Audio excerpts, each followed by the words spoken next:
Operation Sindoor తర్వాత పాకిస్తాన్పై భారత్ మరింత focus పెట్టింది. దేశ సరిహద్దులో నిఘా, జాతీయ భద్రతను పెంచేందుకు కొత్త ఉపగ్రహ ప్రయోగానికి సన్నాహాలు చేస్తోంది. ఇస్రో పిఎస్ఎల్వి C61 మిషన్ ద్వారా రీసాట్-1B రాడార్ ఇమేజింగ్ ఉపగ్రహాన్ని అంతరిక్షంలోకి ప్రవేశపెట్టనుంది. అన్ని వాతావరణ పరిస్థితులకు అనువైన ఈ శాటిలైట్ను మే 18న తెల్లవారుజామున 5:59 శ్రీహరికోటలోని సతీష్ ధావన్ అంతరిక్ష కేంద్రం నుంచి ప్రయోగించనున్నారు. ఈ ఉపగ్రహాన్ని ఎర్త్ అబ్జర్వేషన్ శాటిలైట్ గా పిలుస్తారు.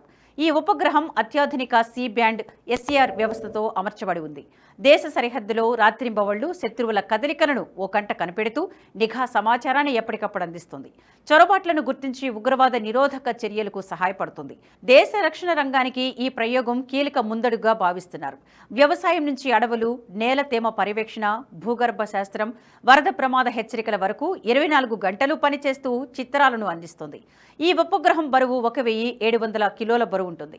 అంతరిక్ష విభాగం ఆహ్వానం మేరకు ఈ ప్రయోగాన్ని వీక్షించడానికి దాదాపు 24 మంది ఎంపీలు వస్తున్నారు. ప్రయోగం తర్వాత సాయంత్రం వీరంతా తిరుపతికి వెళతారు.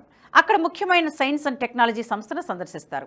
బాలకోట్ స్ట్రైక్ వంటి కార్యకలాపాల్లో ఉపయోగించే ప్రస్తుత రీసాట్ సిరీస్ ఉపగ్రహాల అధునాతన వెర్షన్ రీసాట్-1B ఉగ్రవాద వ్యతిరేక కార్యకలాపాల్లో రీసాట్-1B కీలక పాత్ర పోషిస్తుంది.